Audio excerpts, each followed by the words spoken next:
Hi, beautiful people, and happy Sunday. I hope that your day was great. And, we're getting ready for Monday. Now, I speak a lot about Donald Trump and this immigration and how the Democrats like to use that as if Donald Trump is doing something un-American or against our country. I would like to take a look back at the Obama administration and how they handled immigration.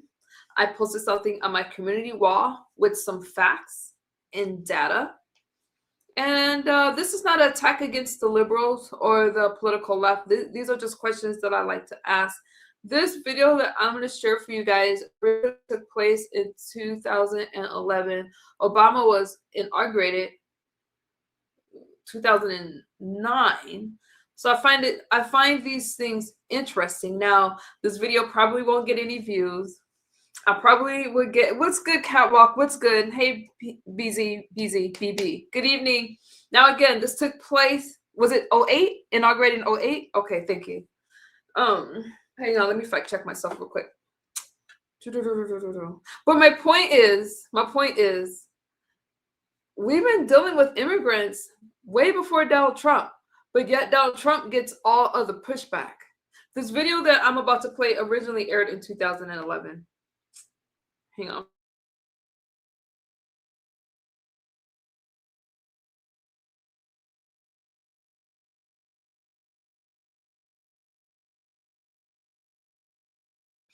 $2009. I said 2009, right? January 20th, 2009. 2009.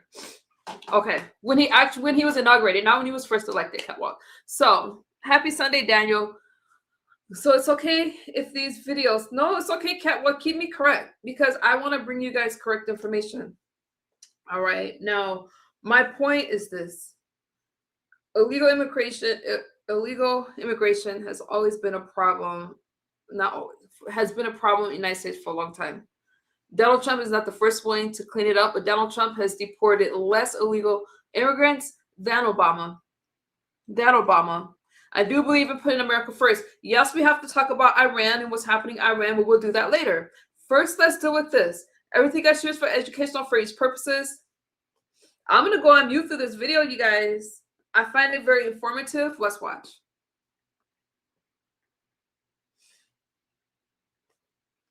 I hear you, Hellboy. I'm going to play the video for you. And if it doesn't get views and y'all mad at me, I'm sorry.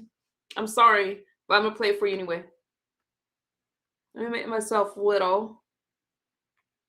I'll put myself there.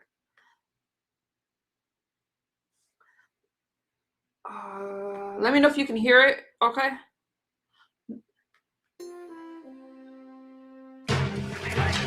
Tonight on Frontline. Let me say this, and I'm playing this older video because these were problems before Donald Trump took, this video was made before Donald Trump took office, okay?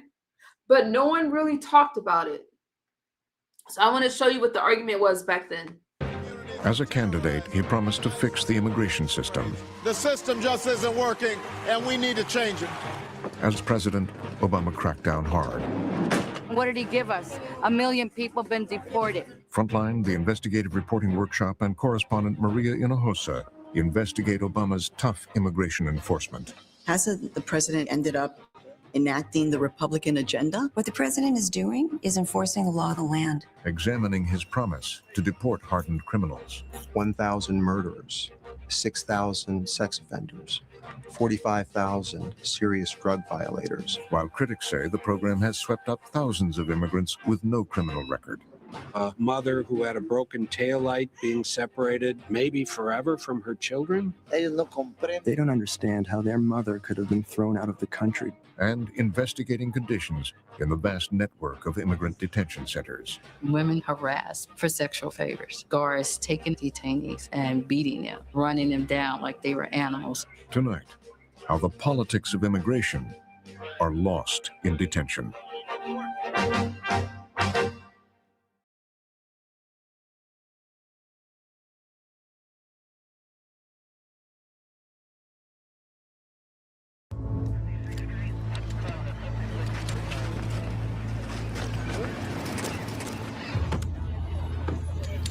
These are the front lines of a new immigration crackdown in America. Federal officers from ICE, Immigration and Customs Enforcement on their way to arrest some of the millions of immigrants who are in the country illegally. First target, guys. He's got conviction of hit and run. Also, he's got DUIs. He's a final order.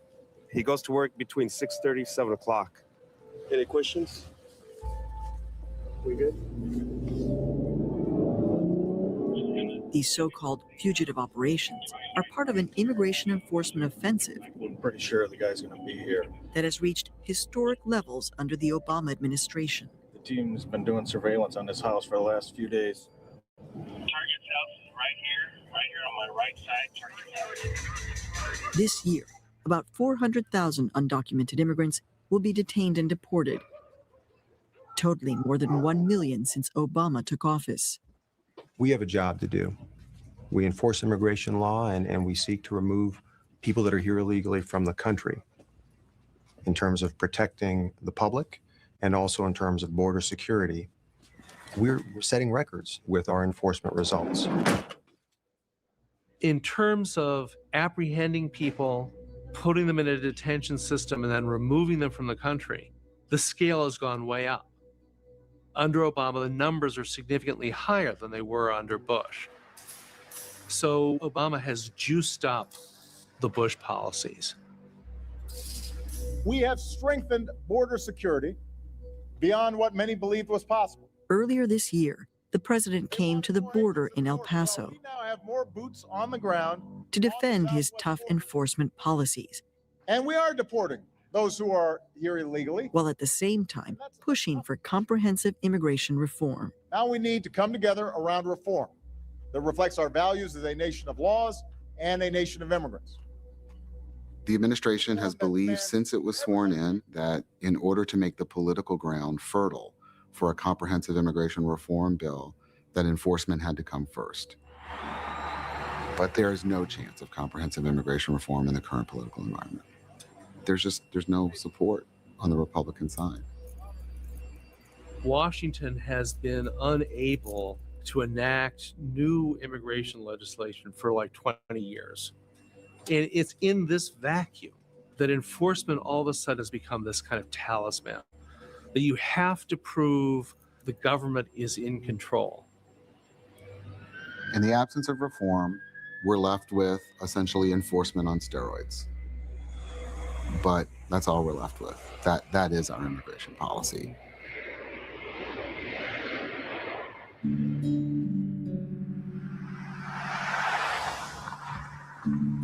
This is the story of how that policy is playing out. Often far from the border, in places like Maple Park, in the president's home state of Illinois. Antonio Arceo and his wife moved to Maple Park from California 5 years ago to raise their 5 children and live near family. Then, last February, Antonio told me he received a call that changed everything. I was working, and about 4 o'clock, I received a call from my wife's own cell phone, but a man was speaking. He asked in English if I knew Roxana Garcia, who's my wife. I said yes. He said, "It's the police, Kane County Sheriff. Your wife has been detained for not carrying a license. Can you come pick up your kid?" Roxana had been stopped for speeding and was held overnight in the county jail. Next morning, when I went back, she was no longer there. I asked the lady there, "How come?" They told me she was getting out the next day. She said no. Immigration came this morning and took her away.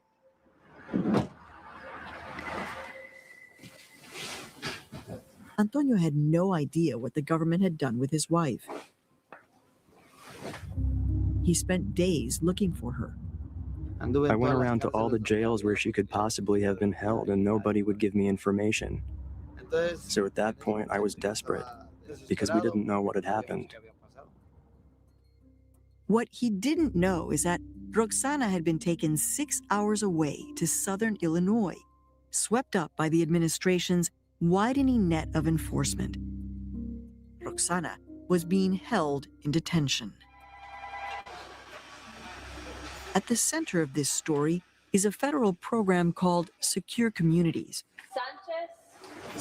in which ICE has extended its reach by enlisting the help of local law enforcement to better identify illegal immigrants who have committed crimes. The Sheriff's Department here in Lake County, Illinois, north of Chicago, joined Secure Communities in 2010. The sheriff is Mark Curran. I think in law enforcement, especially since 9/11, it has been impressed upon us that you need to work as a team when you have local, state, and federal law enforcement all sharing information, all working together, all contributing to each other's task forces. That's when we work best. An elected Republican and former prosecutor, Hi, folks. Curran says he came to realize that about 20% of those locked up in his jail were undocumented immigrants. They're everywhere. Probably every fifth one of the people that's in here, in all likelihood, is undocumented. He decided the government wasn't being tough enough. As a result, I thought, let's close down these borders. Let's start deporting these people as fast as we can, and let's return the rule of law to its place. Secure Communities seemed like the right tool. The goal is to identify people, aliens, who are removable from the United States based on their criminal background, while they're still within the premise of the criminal justice system, not giving the opportunity to be released on the street and commit other crimes. This system is designed where a person will be arrested, booked into a jail or a prison, and just by the submission of those fingerprints, instantly sent off. Not only would all of the criminal justice systems be checked, the immigration databases would also be checked at the same time. So within seconds, literally seconds, you would have the immigration vetting almost complete by identifying that person. Do we know why he was arrested? It appears that he got charged with leaving the scene of accident that resulted in injury and/or death. It is a felony. The Obama administration says Secure Communities is essential to taking the worst criminals off the streets and removing them from the country. We have record-breaking numbers in terms of criminal alien removals, 195,000 last year. About half of the people we removed, that included 1,000 murderers, 6,000 sex offenders, 45,000 serious drug violators. As we expand the deployment of Secure Communities focused on criminal aliens, you'll see that number continue to go up and up. But critics say Secure Communities is sweeping up more than just serious criminals. And in Illinois, one case in particular got a lot of attention. It started about 75 miles west of Chicago in McHenry County, when local police made a routine traffic stop in March of 2010. The driver had changed lanes without signaling. All of a sudden, I saw the lights on the police car turn on. That's when the policeman stopped me. I didn't even know why until later on. He asked me for my driver's license and car insurance. I didn't have a license. He said I was going to be arrested, to call someone to pick up my truck and little girl. He simply put me in the car and took me to jail. What did you understand that you were being arrested for? Because I didn't have a license. When Susana Ramirez was booked into custody, her fingerprints were sent to ICE under the Secure Communities program. ICE quickly put a hold on her. She was in the country illegally. Have you ever been arrested before? Do you have a criminal record? No, that was the only time. Not even in Mexico. This is the first time this has ever happened to me. A single mom with 2 daughters, both American citizens, Ramirez says she fled the violence of Mexico's drug wars after being threatened with kidnapping in her hometown of Durango. She came to the U.S. legally in 2007 and found work in Illinois cleaning houses. Then she overstayed her visa and says she was afraid to return home. For me, the place I wanted to be was Mexico. But I had to emigrate because of the circumstances. For fear. Because of fear, exactly. The sympathetic story of a mother facing deportation was picked up by immigration activists and politicians. Ramirez, and I am a person who was detained in April. A state bill, known as Susana's Law, was introduced to deny funding for secure communities. The federal government should stop deporting the parents of American citizen children who have never, like this wonderful woman, who have never committed any serious violation of the law. Leaders in the immigrant community came to the governor and met with us on the staff and said, the participation in secure communities is driving a wedge between our neighbors, our families, and our local law enforcement. Jerry Sturmer is a top advisor to the Democratic governor of Illinois, Pat Quinn, a close Obama ally. Sturmer says the administration had sold secure communities to Illinois as a program targeting the worst of the worst. We're talking about murderers and rapists and arsonists and the most serious, and that was very clear. That's what we heard about, and that's what we understood was going on. But when the governor's office looked at ICE's own statistics and discovered that less than 20% of those deported from Illinois had been convicted of a serious crime, they concluded they'd been sold a bill of goods. We met on a number of occasions with the federal officials and said, this isn't going the way that you had described it and that we had understood. Can we fix this? And they said, well, if we're looking for the most serious offenders and we want to deport them, there's going to be collateral damage. And we thought, are we talking about collateral damage of a mother who had a broken taillight being separated maybe forever from her children? And we said to them, our interest is in zero collateral damage, not some collateral damage. That collateral damage has been felt here in Lake County, Illinois. My last name is Ramirez. After 18 months of secure communities, Sheriff Mark Curran, once a supporter of the program, has had a surprising change of heart. When I deal with the Latino community throughout Lake County, there's fear that's running through these communities. They know all about secure communities. They know the horror stories of their uncle or their brother that committed the most ticky-tack of offenses, got incarcerated as a result, and is now being deported. But for supporters of secure communities, the program is doing exactly what it should be doing. So when you hear stories about unauthorized immigrants now living in a state of fear because they could be detained and put into a detention center, you think this fear is a good thing?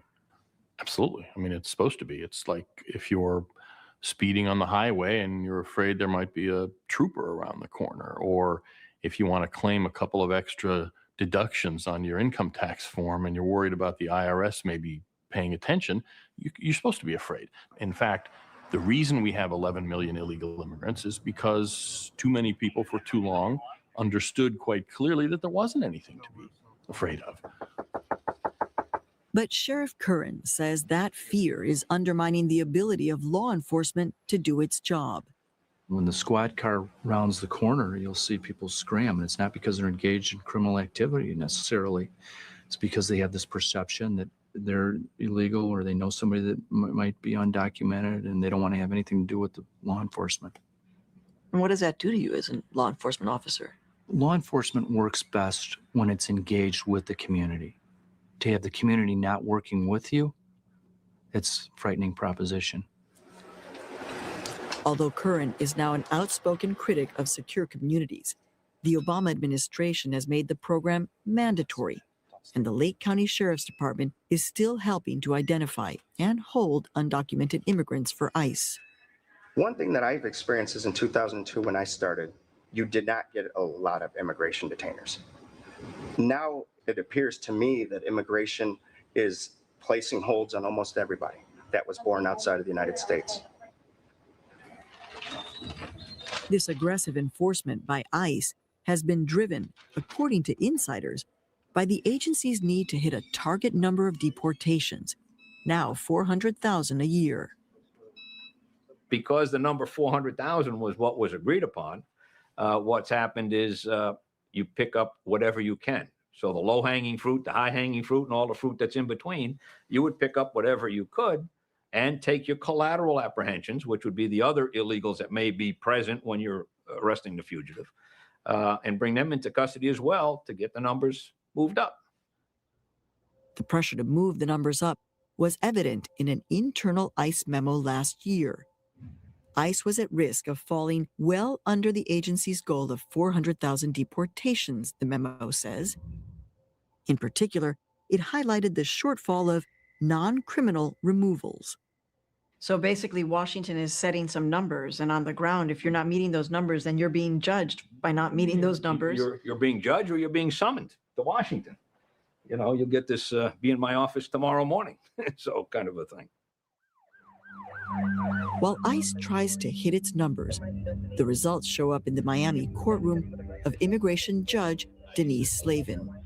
We're seeing more and more people who are just having some sort of contact with the law enforcement community, where the individuals who are being picked up were not the target of the law enforcement operation at all. They were a witness to a crime, a victim of crime that could happen because they had a flat tire on the side of the road and the state police stopped. So I think that they're going after people if they're handed to them, probably is the best way to put it. That if the state police or local police run across someone who is unauthorized and call the Department of ICE, they're not going to say, no, we're not going to take that person. They're going to come and pick them up and put them in detention. That happens more now than it used to. At the White House, President Obama's top advisor on immigration is Cecilia Munoz.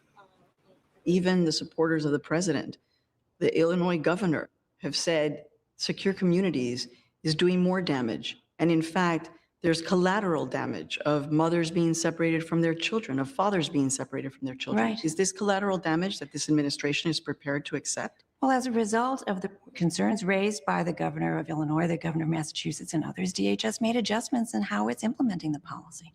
So the feedback from the community has been important in shaping DHS's work. But at the end of the day, when you have a community of 10 million, 11 million people living and working in the United States illegally, some of these things are going to happen, even if the law is executed with perfection. There will be parents separated from their children. We don't have to like it, but it is a result of having a broken system of laws. And the answer to that problem is reforming the law.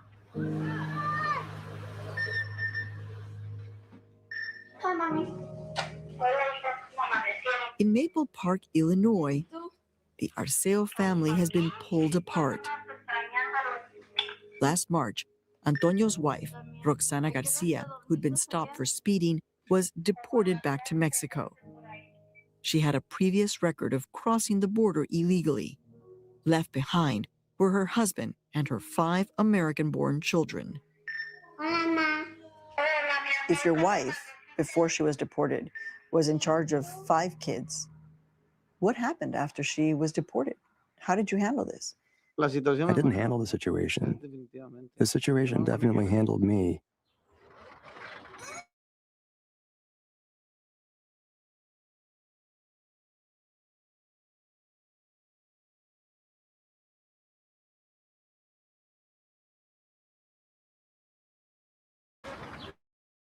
So they stayed with him at his repair shop.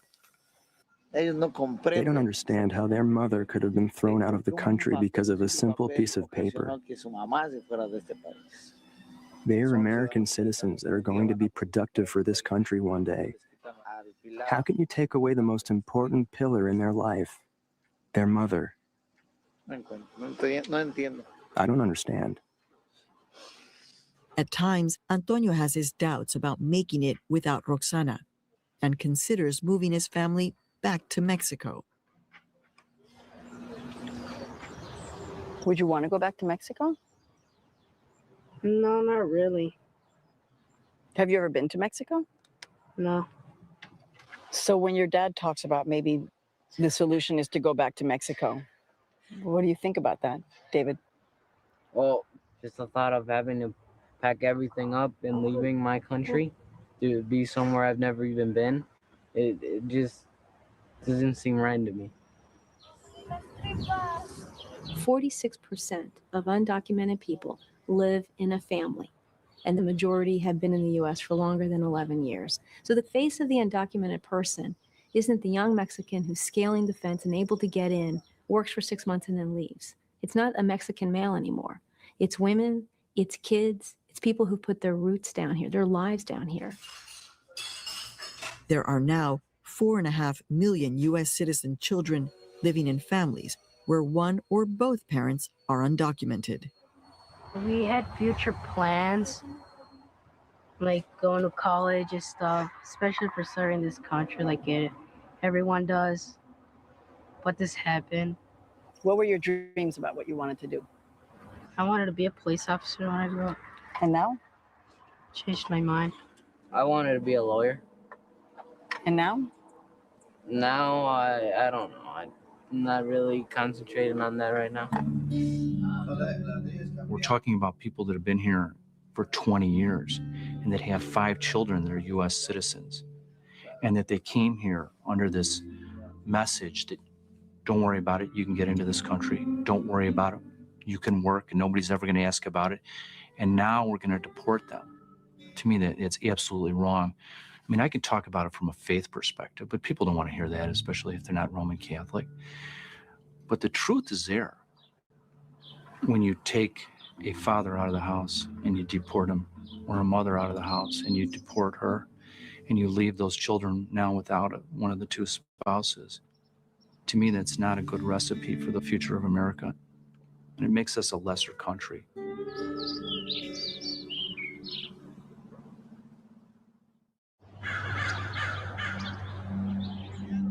At the heart of the Get Tough immigration policy is a vast network of 250 detention centers, from county jails to large centers run by private prison companies, where immigrants facing deportation are held until they can be removed from the country. In the past decade, 3 million immigrants have been detained in the system. This woman, a Canadian citizen, was one of them. I went to Florida in 1994, and when I went there, I liked it, and I inquired about business. She agreed to speak only if we disguised her identity. We'll call her Mary. Her detention began when local police in Florida pulled her over in a routine traffic stop. So I showed my license and my registration and whatever, and everything was fine. But then he came back and he said, "There's a warrant out for you." I said, "A warrant? Like, I didn't do anything. I don't have no outstanding tickets."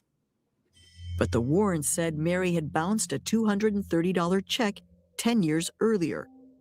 I wrote a check to Walmart, but then I moved down to Fort Lauderdale and I closed my account.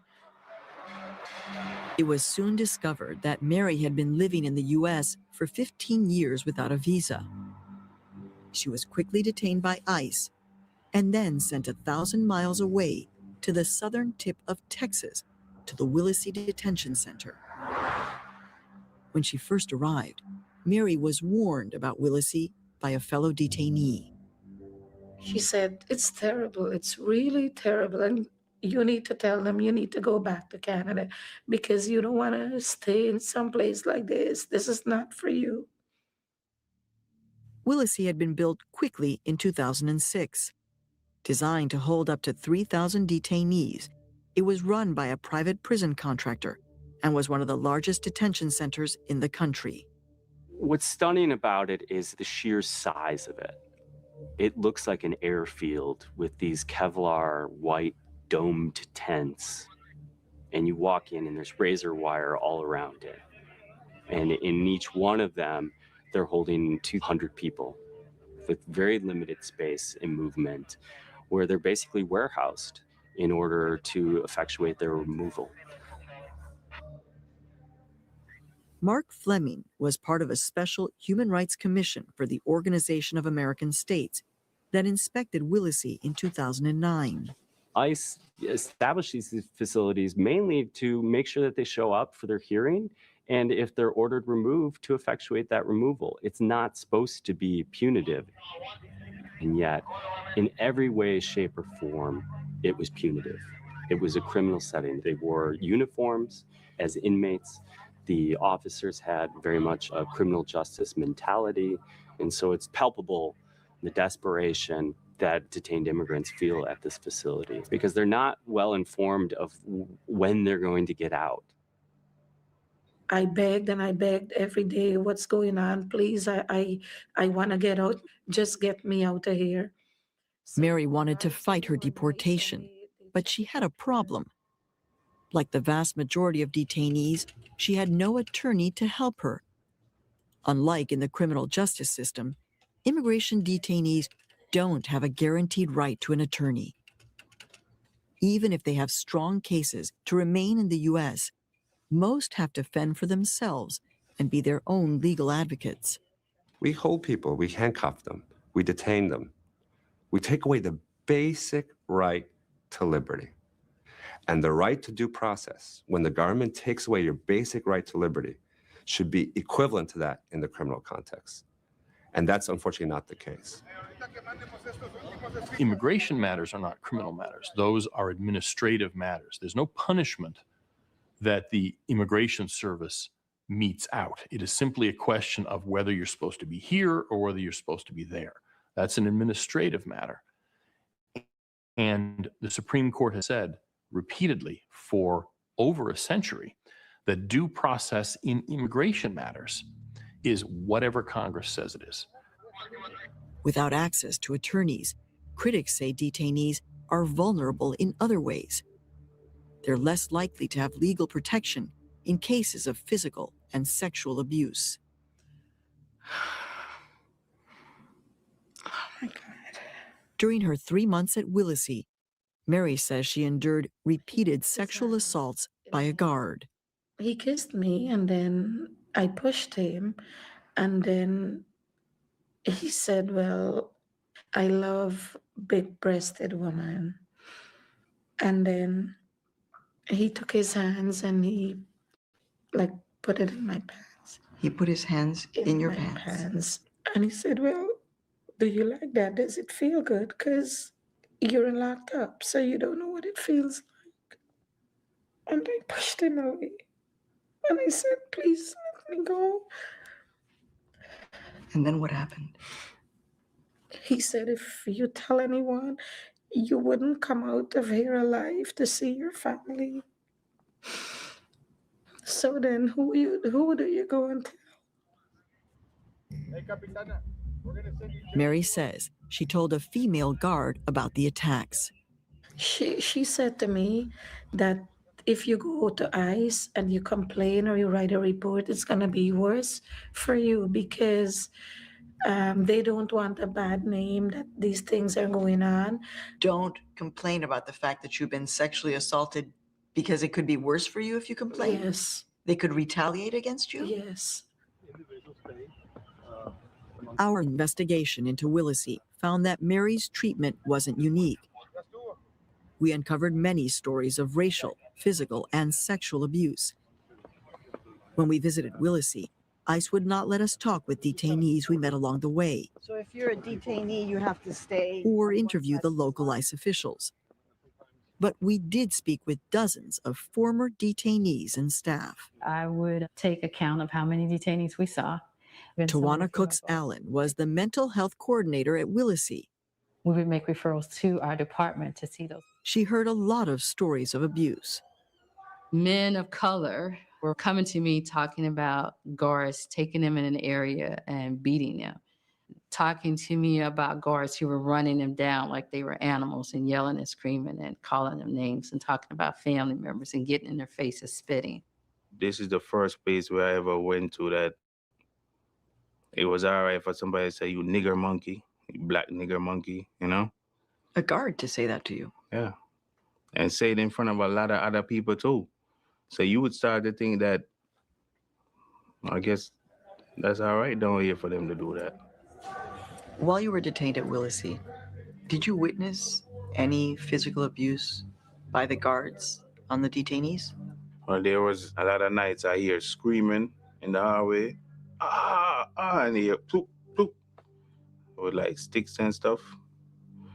And then I would run to the door and look, and you would see them have somebody on the ground beating them. You saw this? Yeah, more than once. The guard's favorite thing was to say, let's take him down, using excessive force. Or they will tell you, I'll take you down. I'll take you down. So I've seen them took off, put the radios down, took off their belts, and get into fisticuffs with detainees. You get a call in the middle of the night one night. This former guard says she saw a surveillance video of a vicious beating of a detainee. I basically saw a lieutenant, a sergeant, and 2 officers beat up on a detainee. To me, it just looked half to death. They knocked off his front teeth, busted nose. He had a black eye. He was bleeding everywhere. What was the reason for the altercation? From my understanding, he talked back. He talked back. Yes. So there wasn't an actual violent assault against the officers. It was a verbal response. Yes, ma'am. And then 4 officers? 2 supervisors and 2 officers. Proceeded to beat him? Yes, ma'am. Adamite says she was shown the video and asked by officials to clean up the statements of the guards and make them consistent to hide evidence. It was just covered up, and next morning he was shipped out. If I'm not mistaken, he was from Ecuador. So he was on the first plane out by JPAT. Former detainee Donovan Jones acted as a jailhouse lawyer, helping others with their legal cases. He says he heard many stories of abuse, much of it targeting women. There were a lot going on between the women and the guards. The guards will bring stuff from the outside, things that we could not, or the ladies could not access. And they will bring stuff in exchange for different favors, some of them sex. I knew something was wrong when I started getting women coming in complaining about being harassed by guards for sexual favors. I had got to a point where I knew and felt comfortable with some of the guards. So I went to them and said, look, just tell me, is this really going on out there? We keep getting these detainees complaining and saying this and that. And the sad thing was that many of the guards supported it in a sense of saying, they're right. Yeah, it does happen. I mean, isn't it the case that there are always going to be some bad apples within the context of people who are guarding detainees? Mm-hmm. A couple of bad apples? And I think they had a whole lot of bad apples. I think they had some barrels of bad apples at Willacy. Recently, this Willacy guard pled guilty to sexually assaulting a female detainee, admitting he forced her into a bathroom to have intercourse.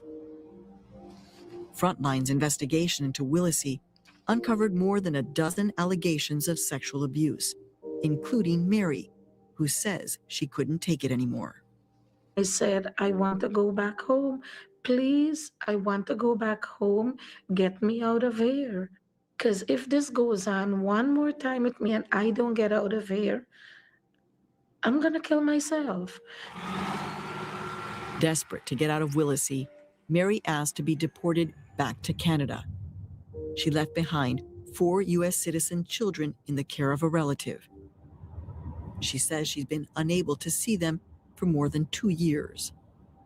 How do you explain to 7, 8, 9-year-old kids that their mom can't come there? I can't take care of them. How do you tell little kids that? Do they understand? They don't understand. A cache of government documents recently obtained by the ACLU reveals that claims of sexual abuse are widespread throughout the U.S. detention system. The documents detail more than 170 allegations of sexual abuse during the past 4 years. we're only scratching the surface of what we know is a much bigger phenomenon. We know that there are many more cases that don't get investigated, where people do not get held accountable for the abuse or the rape of immigrants. And especially when you're dealing with a vulnerable community, where they don't have access to lawyers, where they're out of the way places. And so you're much less likely to have them step forward and say, wait, I was just raped, I was just abused sexually in a detention center. They just want to get on with it. Let me out of here. Get me out of here. Get me out of this purgatory. And so they'll do anything to get out. Despite all the problems we uncovered at Willacy, a 2009 audit gave the detention center a rating of good. At the same time, the audit also said that 900 grievances had been filed by the detainees. You look at the audit, and the audit is bare bones. It's hard to believe that you can have 900 grievances and no discussion as to what the substance of those grievances were. And so there's no transparency as far as once they do get a complaint like that, what happens? The Willacy detention facility actually got an audit in 2009 and it was rated acceptable, but in fact there were more than 900 grievances filed that year. How do you put those two things together? Well, I don't know the specifics of what the grievances may be. I don't know I don't know whether it has to do with the quality of the food or whatever. We put a lot of people through our facilities more broadly. This is a big system. There are always going to be people that are dissatisfied with one element of it or another. But where it rises to a level, that merits attention and merits a response, and we're aware of it, we do all we can to address it. But that's not the response that Tawana Cooks Allen saw. We had to circle things, we had to write in. And on In 2009, she was asked to survey all detainees at Willacy, part of a broad review of the detention system undertaken by ICE officials in Washington. And all of this information you're getting in writing? Yes. You're documenting? We're documenting. But when she delivered initial findings of the survey, she says local ICE officials began a cover-up. ICE had questions about it. And ICE wanted to know what, as far as you understood? They want to know who said what, period. Who said what, anything that had to do with anything negative. And were they trying to fix the situation? No, not the information I got back from the detainees. I had a detainee who had saw me come down the hall and came in and knocked on my door, and he was upset. He was extremely upset because he said, ICE came over yesterday, pulled me out of the dorm, and basically told me if I complained about anything else again, they would make sure that I didn't stay here and that I was deported.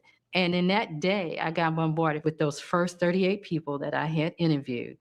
And majority of them came in complaining or crying that they had been harassed by ICE. The survey was shut down, and soon after, Cooks Allen resigned her position at Willacy. You have a decision to make, and your decision is either you stay there and continue and see the unethical behavior that's being played out there, or you choose to walk away. This summer, the government made changes at Willacy. The facility was transferred from ICE to the Bureau of Prisons. It's still run by the private contractor, but it's now a prison for repeat offenders caught crossing the border illegally. Meanwhile, ICE says it's making major reforms to the detention system and says they plan to build 6 new centers that will house detainees in less prison-like conditions. We're trying to do the best we can to move the system in a way that treats our detainees in a respectful way. There are areas that we need to improve on. There are places that we need to continue to work towards making them better.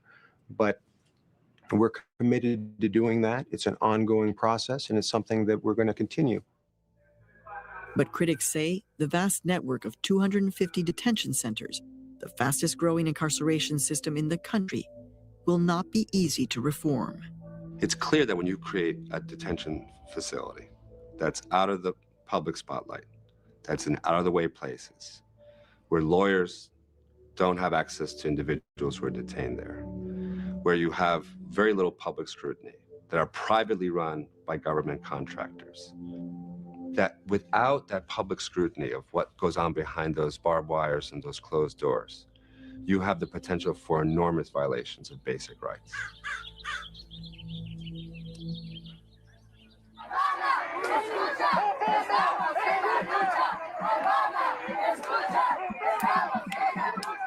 There are about 50 million Latinos living in the U.S. today, and Obama's tough enforcement policies have deeply angered many of them on a personal level. Somewhere in America today, there's a man missing his wife. There's a woman missing her husband. There's a destroyed family. And it doesn't have to be that way. More than half of Latino voters know someone who's undocumented. More than a quarter know someone who's been detained or deported. This enforcement policy and the deportations largely invisible to most voters, I'd say. It appears in the English language media every once in a while. It's on Spanish language television all the time. All the time.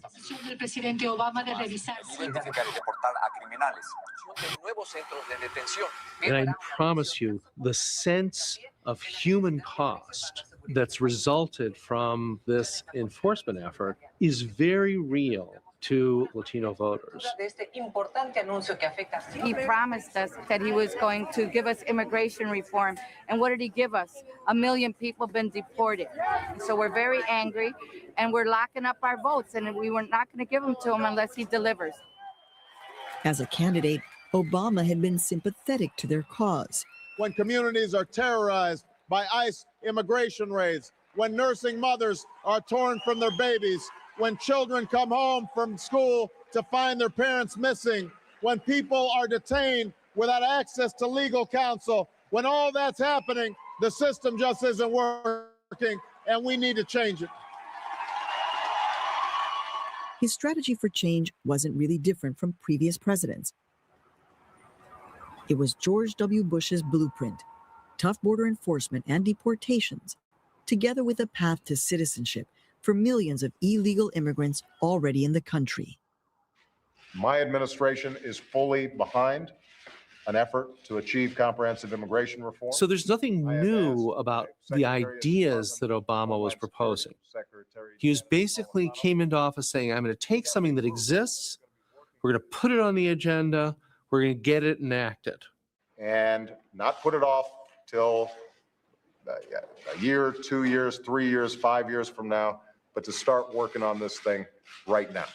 But the president's agenda was immediately overrun by more urgent priorities. Tonight, breaking news: the Federal Reserve and central. Turned out nothing happened because the first year of the administration was spent with the economic crisis. Markets fell around the globe today. Then we got into healthcare reform, and then came the 2010 elections. Candidates who slammed President Obama. And we're not going to be able to get anything like this measure through. Still a very serious situation.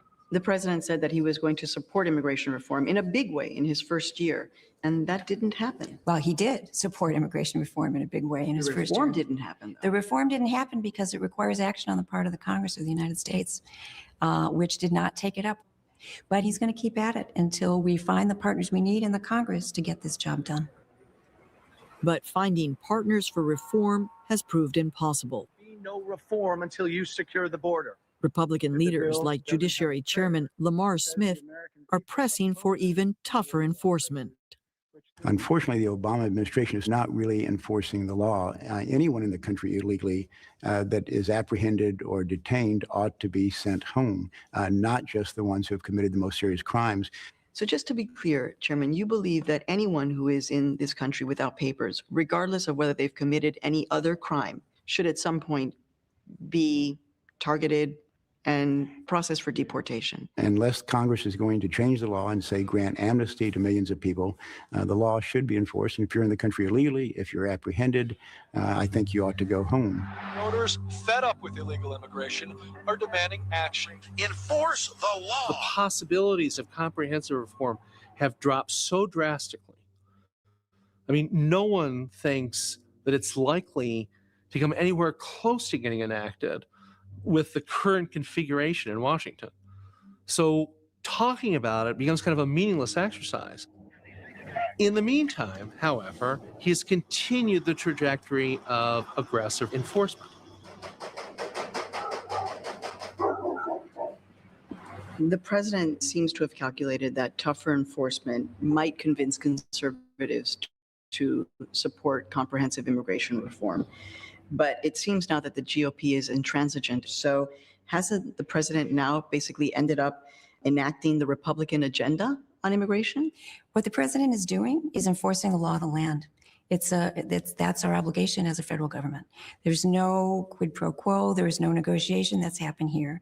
Congress passes a series of laws, appropriates the funds to enforce those laws, and the executive branch's job is to enforce them. Will this administration continue to oversee the deportation of 400,000 people a year? As long as Congress gives us the money to deport 400,000 people a year, that's what the administration is going to do. That figure of 400,000 a year is a target number, a goal. It's set by ICE, Immigration and Customs Enforcement, based on the agency's annual appropriation from Congress. Once you tell Congress a number, they're fixated on that number. So if you were to say 400,000, well, that's etched in their mind. They're going to give you the resources to get to 400,000. But you never go back to Congress and say, oh, by the way, we weren't able to meet our goals, and then expect the next year is going to be as resourced up, if you will, as the previous year. So in essence, in terms of ICE, you want to keep your detentions as high as you possibly can because that's going to impact your budget for the next year. Absolutely. For the And next so- 2 or 3 years. For the next 2 or 3 years. Right. Because you're always working 2 or 3 years out.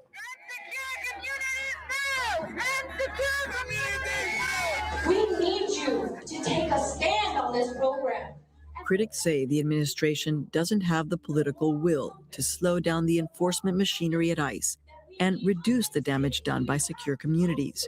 How many stories do you have to hear of women who call the police to get help and get shackled, of children who are taken from their parents? In response, the administration has been holding listening sessions around the country, promising to review deportation cases and better focus enforcement on serious criminals. We come here with an unequivocal demand that you terminate this program. But President Obama is not backing down on secure communities, with plans to take it nationwide. It's shameful. And it's shameful that it is being done by someone who was a civil rights attorney and someone who understood grassroots communities and someone who sold himself as part of this great American immigrant narrative. Buenas noches. Last spring, Torres, a longtime Obama supporter and informal advisor, To the Cinco de reached out to her old friend at a White House reception. He was, very nice and greeted my husband and I and, how are the kids, et cetera, et cetera, et cetera. And I just basically said, Barack, you've got to help us. And he said, what can I do? And I said, you've got to stop the deportations. And he said, it's very complicated. We've been talking about it. This is like a week before the El Paso speech. It's very, very complicated, and I don't want to bicker with you right now. That was it. Hello, El Paso. With an election looming, the president tried to explain his political dilemma. We have gone above and beyond what was requested by the very Republicans who said they supported broader reform as long as we got serious about enforcement. All the stuff they asked for, we've done. He said he understood the high cost of his policies. Even as we recognize that enforcing the law is necessary, we don't relish the pain that it causes the lives of people who are just trying to get by and get caught up in the system. The trip to El Paso was intended to reconnect the president to a core constituency that had become disaffected. He got about 70% of the Latino vote in 2008. But the percentage of Latinos saying that they're certain to vote for the president for re-election hovers in the mid-40s. Now, Latinos are not going to run over and vote Republican. That would be out of the frying pan and into the fire, as it were. And so the only question is turnout. Are Latinos so disenchanted that Latino Democrats might not turn out in the numbers that the president needs them to? And this could spell problems for the Obama re-election campaign in very closely contested states. What we really need to do is to keep up the fight to pass genuine, comprehensive reform. That is the ultimate solution to this problem. That's what I'm committed to doing. Recently, the administration said that for the third year running, it expects to break records for deportations. Yes, we can. We can do it. Yes, we can. Yes, we can. Yes, we can.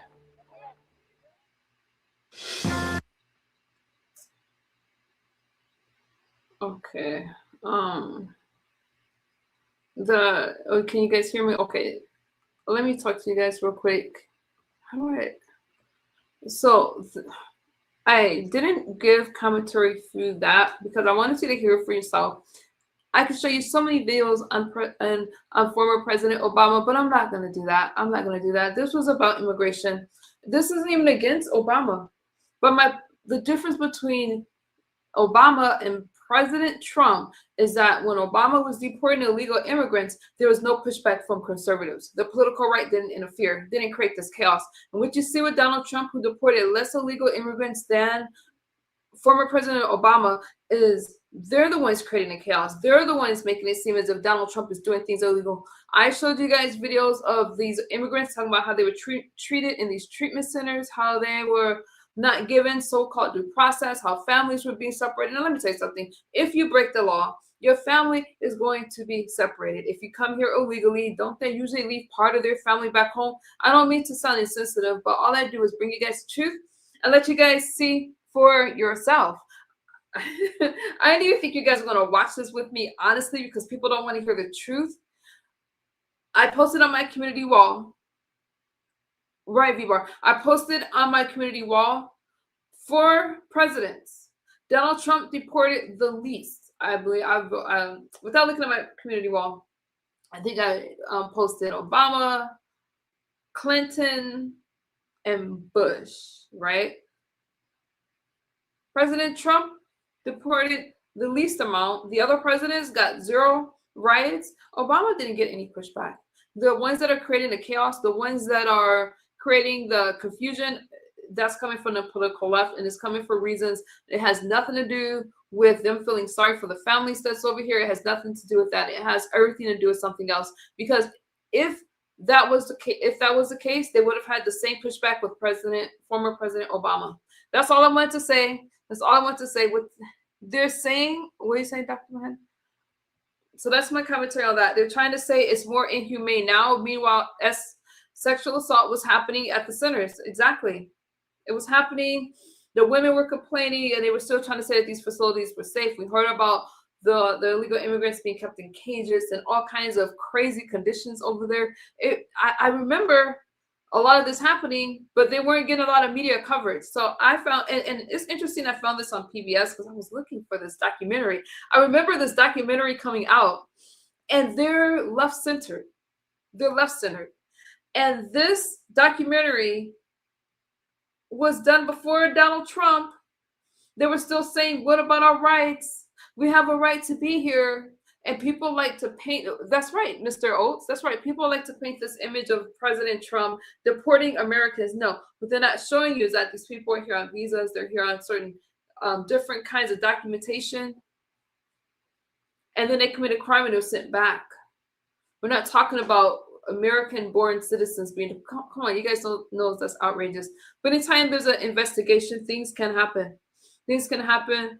But Obama said that he was going to take an even stronger stance against illegal immigration, even despite the pushback. When people were saying, hey, Obama, you need to look at some of these facilities because some of these guards aren't right, it still wasn't documented by the administration. That's all I had to say about that. So that's why I chose to show you that. It has been investigated. It has been talked about, but it's been overlooked. So, and they both use Tom Homan. Tom Homan is the border czar that Donald Trump uses. Obama used it and used him. And not only did he use him, he gave him an award for his outstanding job. He got a presidential award. I'm not making these things up. I'm not trying. Are we still friends? Are we still friends after that documentary? I just wanted to show that to you guys. Illegal immigration has been going on since the Clinton administration. It's been going on for a while. I don't know if I included Clinton on my community wall. I believe I did. I included it, V-Bar, on my community wall. you guys can feel free to leave me comments under my community wall. Again, I left I played the documentary in whole. Didn't give commentary on it because I wanted you guys to see for yourself. You can see the women were crying, the women were abused. They were talking about leaving their families, and there were no protests against Obama. So that goes to tell me that some people do suffer from Trump derangement syndrome, and everything that Donald Trump does seems to bother them. But if Donald Trump, if you guys didn't know that video was about Obama and you thought it was Trump, the outrage would have been in my y'all was so quiet during my this was the most quiet you guys have ever been when I played a video, right, mods? I only have 2 mods, but the chat was quiet. Had this been about Donald Trump, you guys would have been turning it apart. So that's how I know that I'm on the right track. I will continue to speak the truth. Conservatives get out there and vote for midterm elections. A lot of things that they do with Trump is simply not true. Now, later we do have to talk about Iran. I'll probably do that on a regular stream and then bring it back over here with you guys. But meaning not a vertical, I'll probably do it horizontal first. But speaking of Obama, didn't Obama bomb Iran? So there's a lot of things, but we'll talk about that in another stream. Thank you guys for hanging out with me. I hope that we're still friends. Feel free to leave me a comment, a like, or hype me up, whatever. And I'll talk to you guys later. Be safe. I'm praying for you guys always. Bye-bye. Someone say something out of pocket. So that's what I'm saying. This was the most quiet stream ever. And I could have showed more about Obama, but this wasn't so much about Obama as well. It was, but it was more about illegal immigrants not one about action. Crickets. It was more about illegal immigration and who's causing the confusion, who's causing the chaos. The political left was causing the chaos because when Obama was in office, I'm going to say this again because I have to say it more than once, the Republicans did not interfere. So there was no chaos. There was the only chaos was the ones that was from what was happening with Obama and Clinton and the other ones. But Republicans didn't interfere. The left is interfering with the investigations of deportations, the immigration, encouraging people to attack ICE, and that's not right. They're the ones causing the confusion, all in an attempt to make Donald Trump look bad, make Donald Trump look as if he's doing something un-American or wrong. If they were that upset about it, they would have been upset with the other administrations, including Obama. On that note, I'm out of here. And I'll talk to you guys later. Bye-bye. Thank y'all for hanging out.